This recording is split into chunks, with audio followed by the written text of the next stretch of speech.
వరంగల్ తూర్పు నియోజకవర్గంలోని శ్రీ గోవిందరాజస్వామి దేవాలయంలో శ్రీ గోదాదేవి కళ్యాణ మహోత్సవం అంగరంగ వైభవంగా జరిగింది. గోవిందరాజస్వామి ప్రధాన అర్చకులు వారయోగులు శ్రీనివాస్ ఆధ్వర్యంలో జరిగిన ఈ కార్యక్రమానికి టీపీసీసీ కార్యదర్శి మీసాల ప్రకాష్, మాజీ కార్పొరేటర్ జారతి రమేష్ శ్రీ గోదాదేవి కళ్యాణ మహోత్సవానికి హాజరై కళ్యాణాన్ని వీక్షించారు. అనంతరం దర్శనం చేసుకుని మొక్కులు తీర్చుకున్నారు. ఈ కార్యక్రమంలో కాంగ్రెస్ నాయకులు మరిపల్లి సంజీవరావు, పోలేపాక యాకూబ్, గూడ గోవర్ధన్, దౌడ్ నాగరాజ్, షాబాద్ యోగి, బజరంగ్ సింగ్, షాబాద్, రణదీప్ భక్తులు పెద్ద ఎత్తున పాల్గొని శ్రీ గోదాదేవి కళ్యాణ వీక్షించి పాల్గొన్నారు.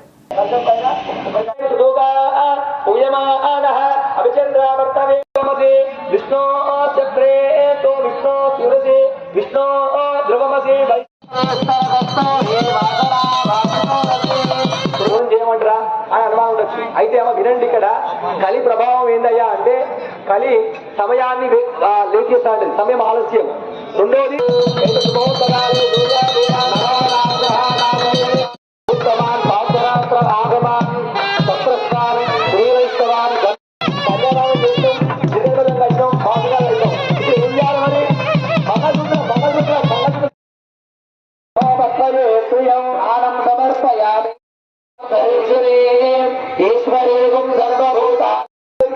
ఉండి ఇక్కడ మనకు కళ్యాణం జరుగుతుంది.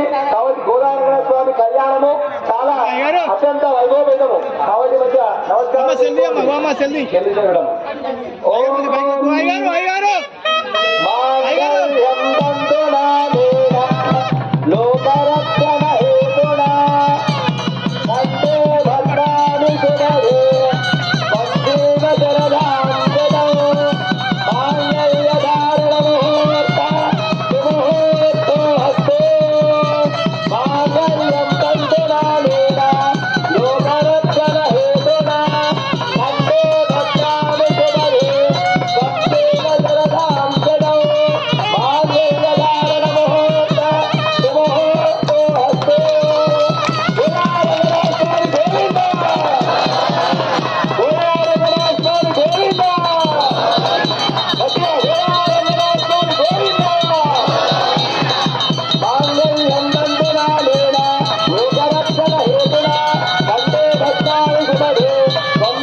ఈ ఛానల్ చూస్తున్న అభిమానులందరికీ కూడా మా గోవిందరాజస్వామి దేవస్థాన పక్షాన ప్రత్యేక శుభాశీస్సులు అందిస్తూ, నా పేరు వరయోగుల శ్రీనివాస స్వామి, నా సహచర అర్చకులైనటువంటి వారు వరయోగుల లక్ష్మణస్వామి, వరయోగుల వెంకటరమణ ప్రసాద్ గార్ల మా ముగ్గురి ఆధ్వర్యంలో మరి గోదాదేవి తిరుకళ్యాణ మహోత్సవాన్ని మన గోవిందరాజగుట్టల ఎంతో వైభవపేతంగా కళ్ళపడ్డగా నిర్వహించుకుంటున్నాం.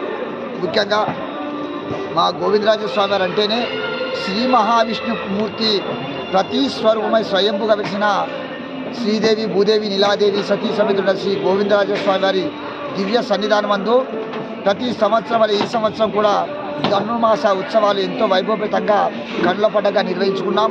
ముఖ్యంగా ఈ ధనుర్మాస ఉత్సవాల్లో భాగంగా ప్రతినిత్యం మా గోవిందరాజస్వామి వారి ఉత్సవమూర్తి ఆలయంలో స్థానిక మహిళలు అఖండ మంగళహారతులు పట్టుకొని పెద్ద ఎత్తున మన గోవిందరాజస్వామి వారి ఉత్సవమూర్తి ఆలయానికి విచ్చేసి ఆ గోదాదేవి తల్లి రచించి పాడినటువంటి పాసరాలను ప్రతి నిత్యం ఒకటి చొప్పున ఈ 30 దినంలో ఆ పాసరాలను వారి ముదుమధురమైన గానాలతో ఆ స్వామి వాళ్ళకు సమర్పిస్తుంటారు. ముఖ్యంగా ఈ ధనుర్మాస ఉత్సవాల్లో భాగంగా ఈరోజు చివరి రోజు. మరి ఈరోజు ఆ గోదాదేవి మాత తిరు కళ్యాణ మహోత్సవాన్ని ఎంతో వైభవపేతంగా కన్నుల పండుగగా మరి ఆలయ అర్చకులు అందరం సమైక్యంగా సామూహికంగా ఈ వైభవపేతమైనటువంటి గోదాదేవి కళ్యాణ మహోత్సవాన్ని నిర్వహించడం జరిగింది. ఆ అమ్మవారి తిరుకళ్యాణ మహోత్సవ సందర్భంగా తదనంతరం మరి వందలాదిగా విచ్చేస్తున్నటువంటి భక్తులకు అన్న ప్రసాద వితరణ కార్యక్రమాన్ని కూడా పెద్ద ఎత్తున నిర్వహించబడినది. ముఖ్యంగా ఈ గోవిందరాజస్వామి వారు కోరుకున్న వారికి కొంగు బంగారంగా, అడిగిన వారికి లేదనకుండా తన వరాల కుంచంతో వరాలను ఇస్తున్నటువంటి ఆ శ్రీబుడిలాసతి సమేతుడైన శ్రీ గోవిందరాజస్వామి వారు, అదేవిధంగా ఆ లోకమాత జగన్మాత, ఆ దేవిమాత, మానవ మాతృలుగా అవతరించినటువంటి ఆ లక్ష్మీమాతయే మానవ మాతృలుగా అవతరించినటువంటి గోదాదేవి మాత తిరుకళ్యాణ మహోత్సవానికి విచ్చేసి మరి ఆ అమ్మవారి కార్యక్రమంలో పాల్గొన్న ప్రతి ఒక్క భక్తుడికి తెలివి, అదేవిధంగా ఈ ఛానల్ను మా ప్రోగ్రాం వీక్షిస్తున్నటువంటి ప్రతి భక్తుడికి కూడా ఆ గోవిందరాజస్వామి వారు ఆరోగ్యాలు అష్టైశ్వర్యం ప్రసాదించాలని మనస్ఫూర్తిగా ఆ గోవిందరాజస్వామి వారిని వేడుకుంటూ ముగిస్తున్నాం. జయ శ్రీమన్నారాయణ, జయ శ్రీమన్నారాయణ, జయ శ్రీమన్నారాయణ.